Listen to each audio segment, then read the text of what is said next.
कल हम लोग अगले टॉपिक में पढ़े थे रासायनिक बंधन का एक प्रकार वैद्युत संयोजक बंधन।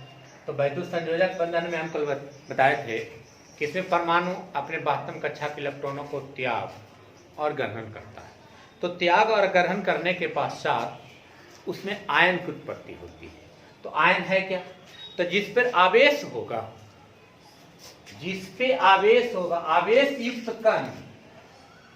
आवेश युक्त कण आयन कहलाते हैं।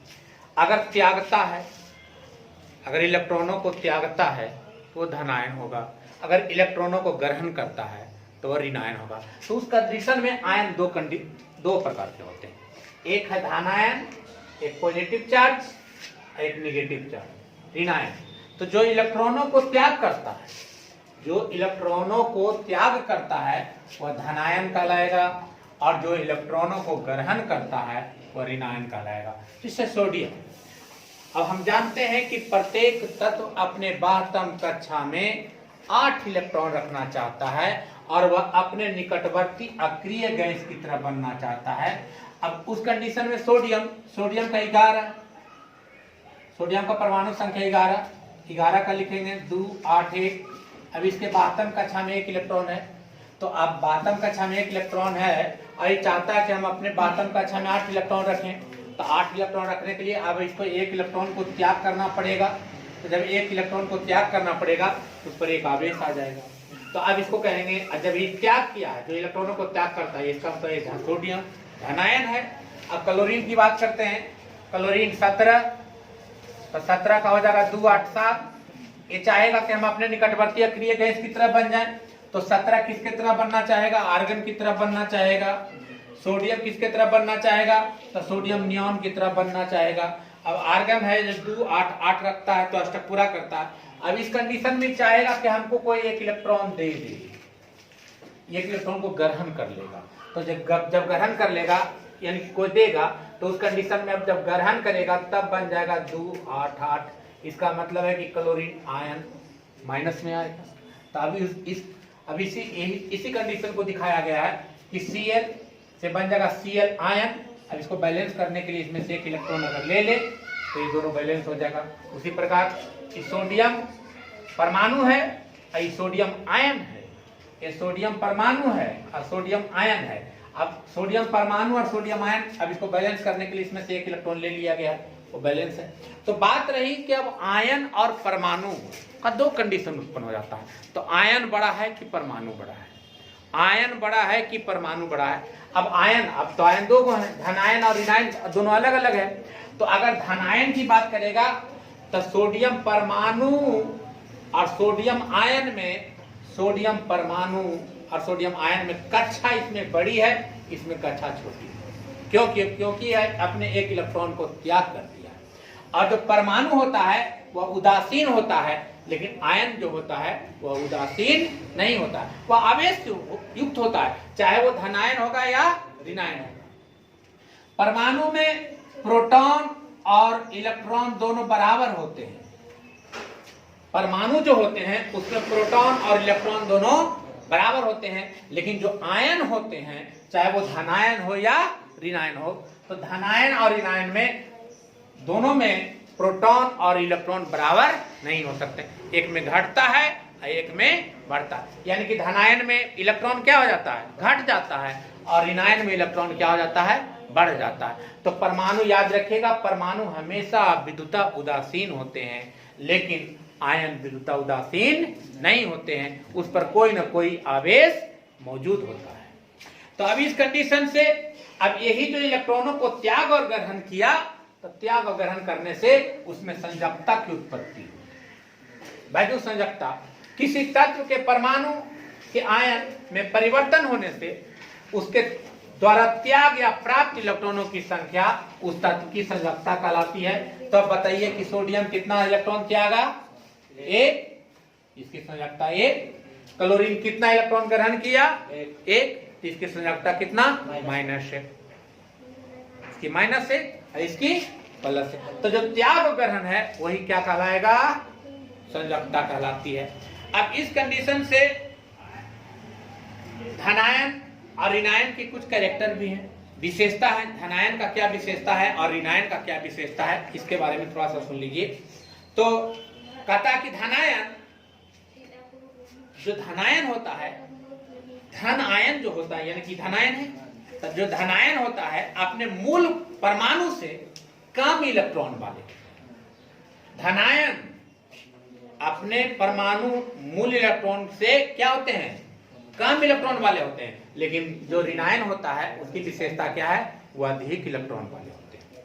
दूसरा कि धनायन पर हमेशा कौन सा आवेश रहता है, धन आवेश रहता है, और ऋणायन पर हमेशा कौन सा आवेश रहता है, ऋण आवेश रहता है। तो धन आवेश और ऋण आवेश आता कहां से है, तो उसकी इलेक्ट्रॉनों के त्याग और ग्रहण की संख्या पर निर्भर करता है कि यह कितना इलेक्ट्रॉन को त्यागा है। अगर एक इलेक्ट्रॉन को त्यागेगा तो एक आवेश आएगा, अगर दो इलेक्ट्रॉन को त्यागेगा तो दो आवेश आएगा, अगर तीन इलेक्ट्रॉन को त्यागेगा तो तीन आवेश आएगा। अब अभी कितना इलेक्ट्रॉन ग्रहण किया है उसकी संख्या पर निर्भर करता है। तो यह कितना इलेक्ट्रॉन को ग्रहण किया है, एक, तो इस पर कितना आवेश आएगा, -1। दो इलेक्ट्रॉन ग्रहण करेगा -2, तीन इलेक्ट्रॉन ग्रहण करेगा -3 आएगा।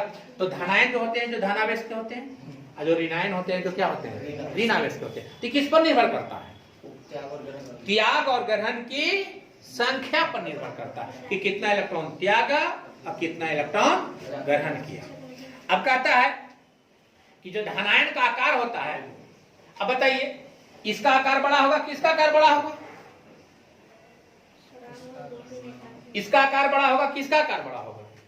तो धनायन का आकार मूल परमाणु के आकार से क्या होता है, छोटा होता है, छोटा है, मूल परमाणु के आकार से छोटा होता है। और उसके अपोजिट में चल जाइए, ऋणायन का आकार मूल परमाणु के आकार से बड़ा।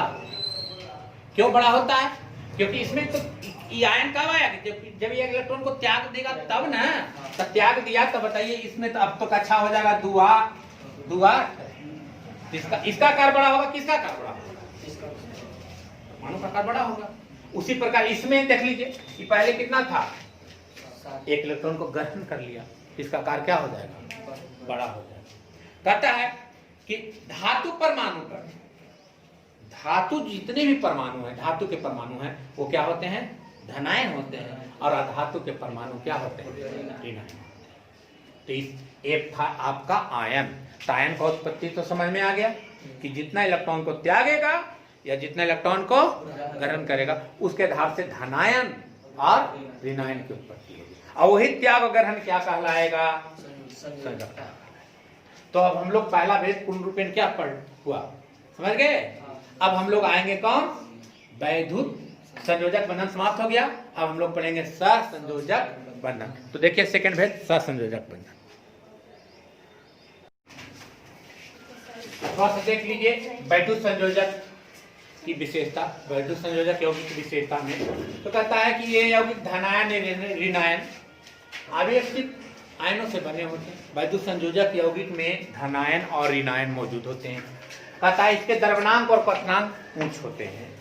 ये जल में विलय होता है, लेकिन जितने भी कार्बनिक विलायक है, कार्बनिक विलायक में ये अविलय होता है। कार्बनिक विलायक में ये अविलय होता है। ये द्रवित विलयन की अवस्था में विद्युत के सुचालक होता है।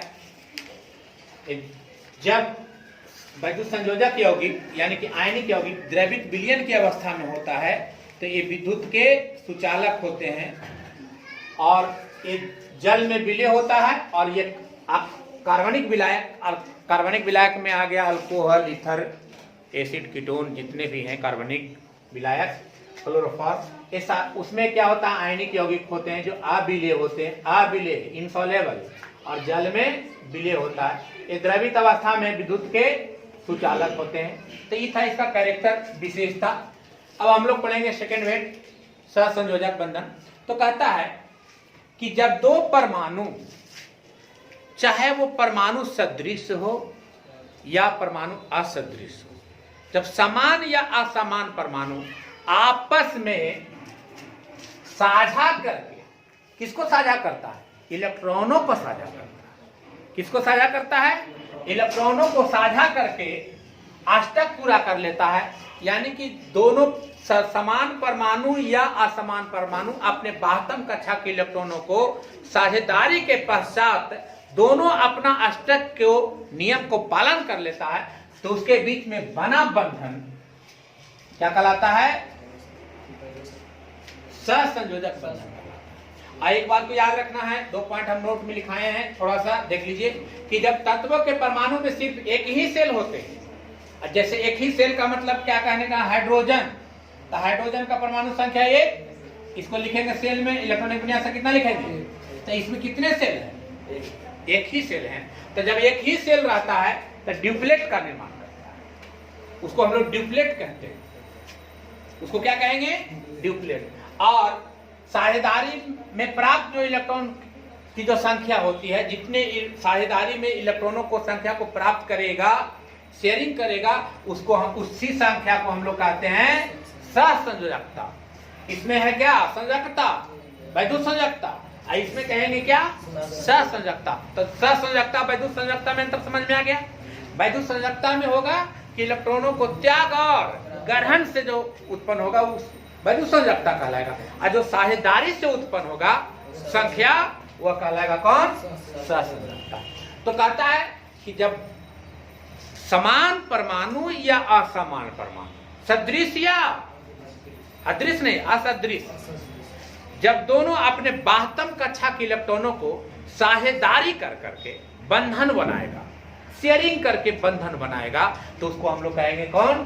सहसंयोजक बंधन। अब सहसंयोजक बंधन कितने प्रकार के होते हैं? 3 प्रकार के होते हैं।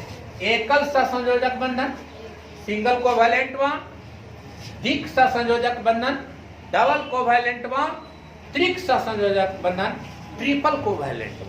अब इसमें से एकल सहसंयोजक बंधन, द्विक सहसंयोजक बंधन और त्रिक सहसंयोजक बंधन क्या है? तो सहसंयोजक बंधन कितने प्रकार के? 3 प्रकार के। पहला एकल सहसंयोजक बंधन, दूसरा द्विक सहसंयोजक बंधन और तीसरा त्रिक सहसंयोजक बंधन। तो पहला लेके चलते हैं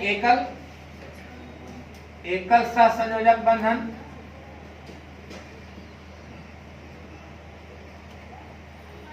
सिंगल कोवैलेंट। तो अब इसके बारे में समझ लीजिए। एकल सहसंयोजक बंधन, जब 2 समान या असमान परमाणु एकक इलेक्ट्रॉनों का साझेदारी करता है, जब समान या असमान परमाणु एकक इलेक्ट्रॉनों की क्या करती है? साझेदारी करती है, तो उसके बीच में बना बंधन क्या कहलाएगा? एकल सहसंयोजक बंधन। माने जब 2 परमाणु एक इलेक्ट्रॉन की साझेदारी करता है और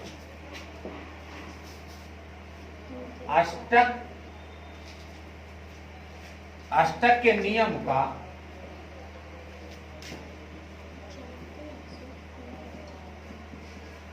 पालन करता है, तो उसके बीच में बना बंधन क्या कहलाएगा? एकल सहसंयोजक। माने एक इलेक्ट्रॉनों की साझेदारी होगी। जैसे अब देखिए एक उदाहरण दे रहे हैं, HCl। अब यहां मेन पकड़ना है कि HCl कैसे कहेंगे कि यानिक बंधन है कि सहसंयोजक बंधन, यानिक यौगिक है कि सहसंयोजी यौगिक है, या साझेदारी से उत्पन्न यौगिक है, या वैद्युत संयोजी, कैसे पकड़ेंगे? अब इस पर विचार करेंगे। देखिए ध्यान दीजिएगा उदाहरण को। अब यहाँ कितने तत्व हैं? कौन कौन? हाइड्रोजन और क्लोरीन। अब बताइए हाइड्रोजन के बाह्यतम कक्षा में हाइड्रोजन की परमाणु संख्या 1, इसका इलेक्ट्रॉनिक विन्यास 1, क्लोरीन 17, 2 8 7। अब बताओ, अभी इलेक्ट्रॉनिक विन्यास तो लिख लिए। अब लिखने के बाद देखिए, अगर सपोज दैट यह अपना एक इलेक्ट्रॉन इसको त्याग दे देता है, इसको कितना हो जाएगा? 8। लेकिन इसके पास कितना बचेगा? कुछ भी नहीं बचेगा। तो अब इस कंडीशन से आप समझ सकते हैं कि वहां नियम था कि जब इलेक्ट्रॉनों को त्यागता था तो दोनों का अष्टक पूरा हो जाता था, लेकिन अगर यह त्याग देता है तो इसका तो अष्टक पूरा हो जाएगा, लेकिन इसका अष्टक आप कहिए सर तो इससे इसको दे दीजिए, 7 इलेक्ट्रॉन। क्यों? क्योंकि यह हाइड्रोजन जो है, जो अपने निकटवर्ती अक्रिय गैस किसके तरह बनना चाहेगा? हीलियम की तरह बनना चाहेगा। वो अपने पात्र में कितना इलेक्ट्रॉन रखना चाहेगा? 2। हीलियम के बाद अभी लिखे थे इलेक्ट्रॉनिक विन्यास, हीलियम के पात्र में कितना? 2। तो अब बताइए अभी 7 क्यों लेगा इससे? क्योंकि हीलियम की तरह तो बनेगा नहीं। तो इस कंडीशन में क्या को ग्रहण करेगा? नहीं कर पाएगा। क्या को ग्रहण नहीं। अब ये दोनों आपस में क्या करेगा? साझेदारी करेगा। अब देख लीजिए यहाँ हाइड्रोजन, तो हाइड्रोजन के पात्र में कितना? 1 इलेक्ट्रॉन। और दूसरा कौन है? क्लोरीन। तो क्लोरीन के पात्र में कितना इलेक्ट्रॉन? 7 इलेक्ट्रॉन क्लोरीन के पात्र में। अब बताओ इसको अष्टक पूरा करने में कितना घट रहा है? 1 घट रहा है। और हाइड्रोजन को कितना अष्टक पूरा करने में घट रहा है? 1 घट रहा है। तो जितना, एक बात को याद रखिएगा, कैसे डॉट इलेक्ट्रॉनों को डॉट बिंदु संरचना में कैसे दिखाएंगे, तो जितना इलेक्ट्रॉन घटता है उस तत्व का, उतना इलेक्ट्रॉन फेस टू फेस रखा जाता है। जितना इलेक्ट्रॉन घटेगा उतना इलेक्ट्रॉन कहाँ रखेंगे? फेस टू फेस रखेंगे। अब बताओ हाइड्रोजन को कितना घट रहा था? 1, यहाँ रख दिया। क्लोरीन को कितना घट रहा? 1। तो 1 इलेक्ट्रॉन तो फेस टू फेस रख दिया, बाकी अभी कितना बच रहा है? 6। 7 में से 1 रखिए दिए, तो 2, 2, 4 और 2, 6। अब देखिए कितना हो गया? 7 हो गया। अब यहाँ से शेयरिंग करेगा। अब बताइए क्लोरीन को कितना हो गया? 8। हाइड्रोजन भी शेयरिंग करेगा इस इलेक्ट्रॉन का। हाइड्रोजन को भी कितना हो गया? अब बताइए कि साझेदारी कितना इलेक्ट्रॉनों का हुआ? 1 का इलेक्ट्रॉन, यानी 1 जोड़ाएगा, है ना। तो अब इस कंडीशन में इसको हम कैसे लिखेंगे? H bond CH। अब यही है कौन? अब एक बात याद रखना कि 2 डॉट मिलकर के एक बॉन्ड का फॉर्मेशन करता है। 2 डॉट मिलकर के। अब बताइए यहाँ अब कौन सा बंधन आ गया? एकल बंधन। हम किसको पढ़ रहे थे? एकल बंधन हो गया। अब इस कंडीशन से ही बन गया कौन? HCl। तो दिक्कत। दूसरा उदाहरण देखिए, लिख लिया?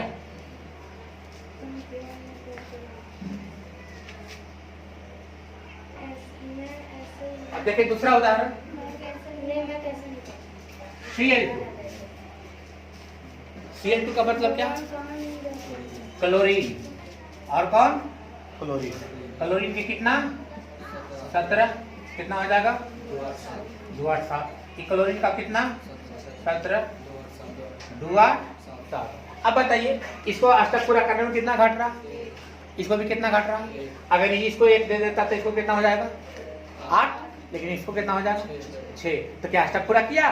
अगर ये दे देता तो इसको 8 हो जाता, इसको 6 हो जाता, तो अष्टक पूरा किया। अब इस कंडीशन में आपको जैसे ही पता लिखिएगा इलेक्ट्रॉनिक विन्यास के लिखने के बाद ही पता लग जाएगा कि डोनेट और एक्सेप्ट नहीं करेगा। जब भी करेगा तो क्या करेगा? साझेदारी करेगा। अब बताइए कि क्लोरीन आई कौन? क्लोरीन। अब बताओ जी कि क्लोरीन के 72 कक्षा में कितना इलेक्ट्रॉन?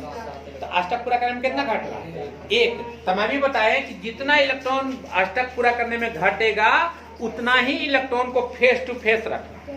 तो क्लोरीन में कितना घट रहा था? 1। तो यहाँ दे दिया, बाकी 2, 2, 4 और 2, 6। अब इस क्लोरीन पर क्लोरीन को कितना घट रहा था? 1। तो यहाँ फेस में रख दिया, बाकी 2, 2, 4 और 2, 6। अब यहाँ से देखिए शेयरिंग किया, कितना हो गया? 8 पूरा कर लिया। ये भी शेयरिंग किया, कितना हो गया? 8 पूरा कर लिया। अब इसका मतलब है कि Cl बॉन्ड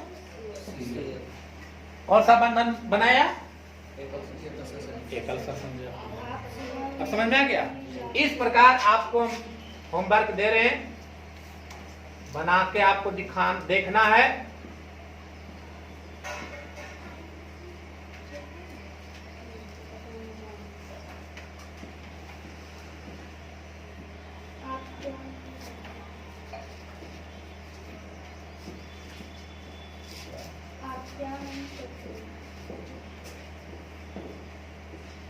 इसका आप डॉट स्ट्रक्चर दिखाना है, आपको बना करके देखना है। मैं सब कुछ जानता हूँ। घर में जरूर प्रयास करेंगे। तो हम लोग इसके बाद कल यहाँ से देखिएगा घर में बैठ के बना करके डॉट स्ट्रक्चर के रूप में एकल बंधन का दिए हैं। अब इसके बाद हम लोग कल देखेंगे द्विक सहसंयोजक बंधन और त्रिक सहसंयोजक।